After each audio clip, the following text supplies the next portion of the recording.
صحبت امروز متوجه کسی است که دچار غم است، اما قبل از این که به اصل موضوع بپردازم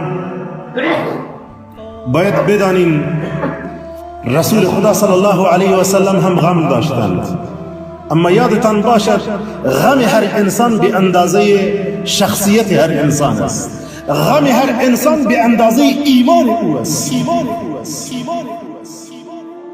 رسول خدا در غار محاصره بودند و بیش از 50 نفر از جوانان قبایل مختلف عرب جمع شده بودند و در جستجوی محمد رسول الله بودند و محمد رسول الله با یارش ابو بکر صدیق داخل غار تشریف داشتند. در این حالت که خطر مرگ است، ابو بکر میترسد بر بالای رسول خدا، یا رسول الله اگر اینها زیر پای خدا نگاه بکنن ما را میبینن.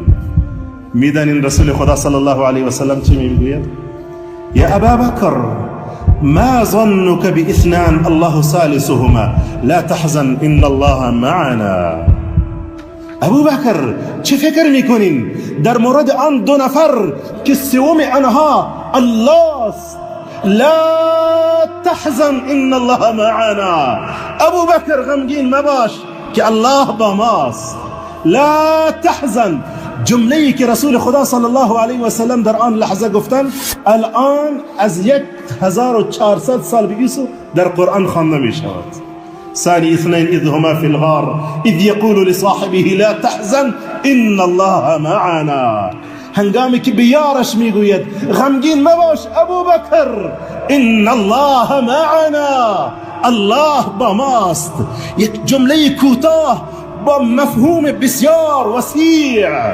اگر قرض داری لا تحزن ان الله معنا، غمگین مباش الله با ماست. اگر در تنگنای شدید قرار دارید، اگر در مشکلات قرار دارید لا تحزن ان الله معنا، غمگین مباش الله با ماست.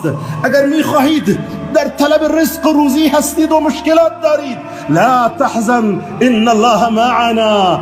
اگر در طلب ازدواج هستید لا تحزن ان الله معنا. اگر اولاد ندارید لا تحزن ان الله معنا، غمگین مباش الله با ماست. روزی رسول خدا صلی الله علیه و سلم داخل مسجد میشوند، ناگهان میبینند یک شخصیت بزرگوار را به نام ابو امامه رضی الله تعالی عنه، این صحابی بزرگوار را میبینند در گوشه ای از مسجد نشسته است، پریشان، از چهرهش نمایان است که بسیار پریشان است. ابو امامه در این لحظه روز اینجا چی میکنید؟ ابو امامه نگاهی به رسول خدا صلی الله علیه و سلم میکند، میگوید یا رسول الله غمها مرا فرا گرفته است، قرضها از هر سمت و سوی مرا فرا گرفته است، قرض دارم یا رسول الله، غمگینم یا رسول الله. رسول خدا صلی الله علیه و سلم میگوید آیا چیزی به تو نشان ندهم که وقتی او را بگویید الله غمهایت را خلاص میکند، تو را از غمهایت خلاص میکند، تو را از قرضهایت خلاص میکند؟ میگوید چرا نه یا رسول الله صلی الله علیه و سلم.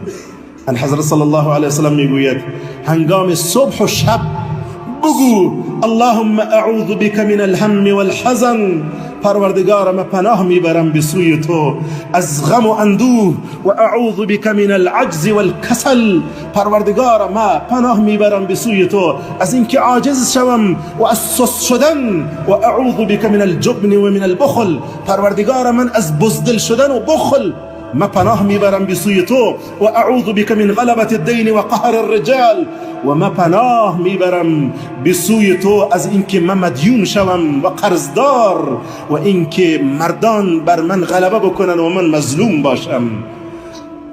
حضرت ابو امامه رضی الله تعالی عنه میفرمایند من این کار را کردم و الله سبحانه و تعالی بسیار در مدت بسیار کم همه قرضهای مرا و همه غمهای مرا از پیش من خلاص کرد. حتی در یک روایت میگوید والله من این دعا را صبح خواندم به شب نرسیده بودم که تمام غمهایم خلاص شد. سبحان الله. رسول خدا چه چیزی را میخواست به او تعلیم بده؟ این که برگرد به سوی خدا.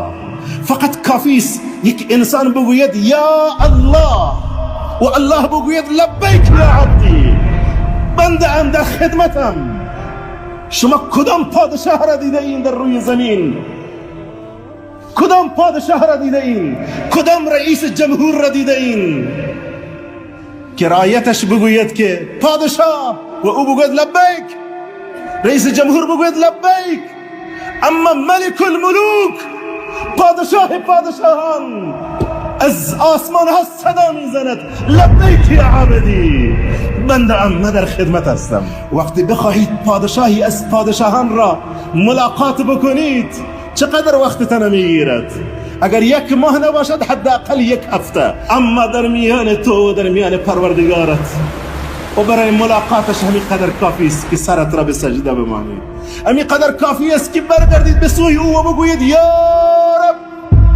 آن هم بعد از گذشتن 2 حصه شب، در حصه 3 شب بگویید یا الله، یا رب.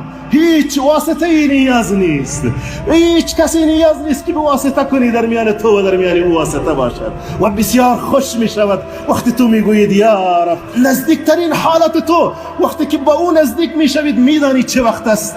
وقتی که تو سجده می مانید، سرش را، پیشانیت را به سجده می مانید. ان حضرت می گوید بنده در این وقت نزدیکترین حالت است که به خدایش نزدیک می شود.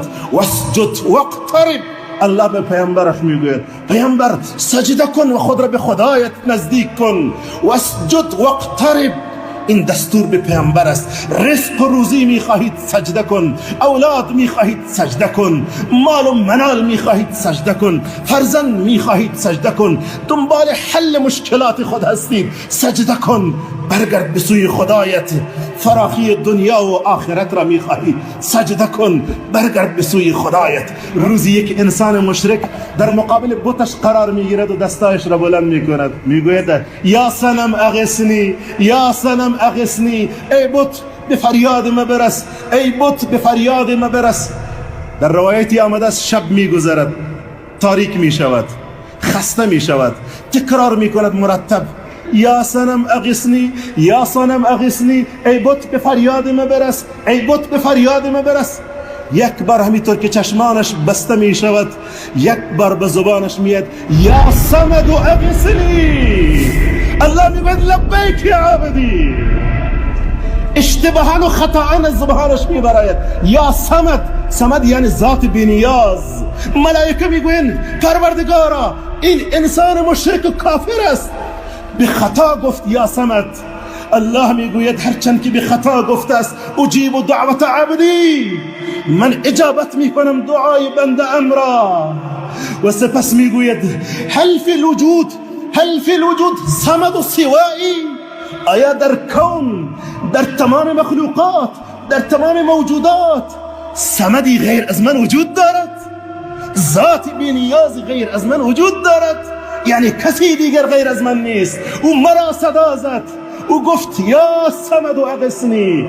بناهن ای انسان غمگین، ای انسان پریشان، ای انسان بی اولاد، ای انسان قرضدار، ای انسانی که با مشکلات روبرو هستید، ای انسانی که خوف و ترس از هر سمت و سو تو را فرا گرفته است، ای انسانی که مال را از دست داده اید، فرزند را از دست داده اید، خانه را از دست داده اید، وظیفه را از دست داده اید، صحت و عافیت را از دست داده اید.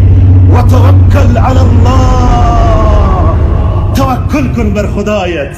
و کفا بالله وکیلا. او کفایت میکند از همه چیز، او کفایت میکند همه چیزت را، او کفایت میکند. او خودش نعم المولا و نعم النصیر است. او بسیار خوب کمک میکند.